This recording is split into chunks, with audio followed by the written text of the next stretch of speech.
Hi, this is Scott. Day 2 of the Shiloh excavation, and I'm going to talk to you today about the use of technology in archaeology.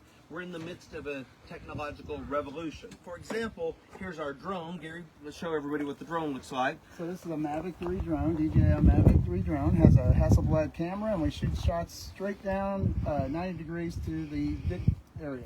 Fly this every day, get great shots. When we first flew a drone 8 years ago, everybody stopped working and got their cameras out to take pictures of this amazing thing. Now nobody bats an eye about it. So, Gary, we use drones. You've got an iPad. What do you do with that? iPad has all the supervisor forms on there, objects, samples, and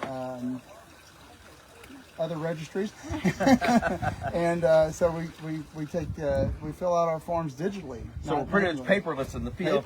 And then this is I use the phone just to take quick notes, and then they transfer those to the pad when I have more time and I'm not standing on a boulder. What do you do with this? I am the dig photographer, and I shoot in situ objects. I'll take square photos for supervisors, and I will do group photos for everybody on the dig. Very cool. Right behind you is Ellen. Ellen is our metal detectorist. And so, Ellen, what do you have there, what do you do with it, and why does it matter? Okay, well, this is a Mine Lab Equinox 900, and if you want to find coins, you need a metal detector. Coins hide in clods of dirt. They are not found, and as soon as you get a metal detector out there, the coins just are popping out of the ground. Evan, you've been working with us for a long time. Before we metal detected, we weren't finding very many coins, and now for everyone we used to find, we're finding 100. Unbelievable. So Yes. You see the difference that this technology makes in archaeology. And over here to my left is Abigail, and Abigail's on her laptop. What are you doing, Abby? So I register our objects on the laptop, and then I also use it to work with the supervisors. Like today we had people decided they needed to work in different squares than we had already loaded, so I was able to airdrop files to their iPads so that they Like could for example, work in the this, squares. say this was the iPad, you're just airdropping Right. across here, and the data is being transferred out here in the field. In the field.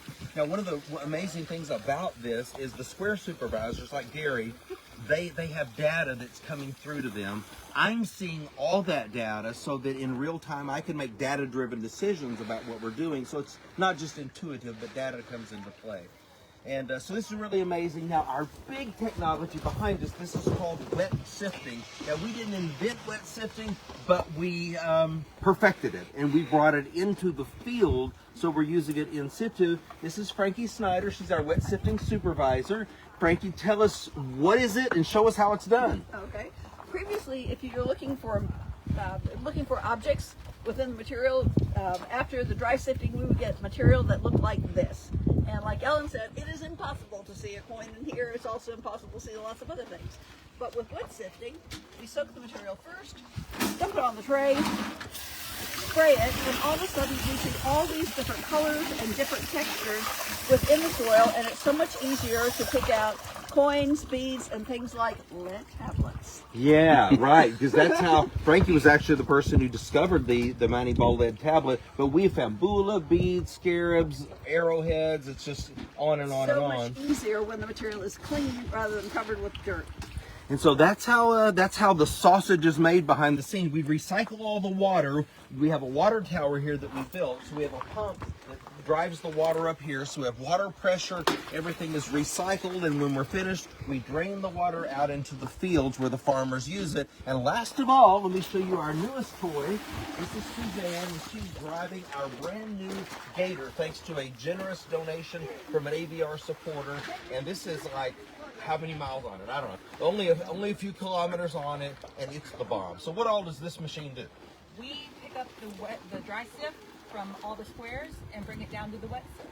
And the tailgate is retractable. It's got a winch on it. It's got four-wheel drive, so we're able to move personnel and equipment efficiently around the site. So this is not your grandparents' archaeology. It's cutting edge, and this is how we roll at ancient Shiloh. So that's our lesson today. See you guys tomorrow.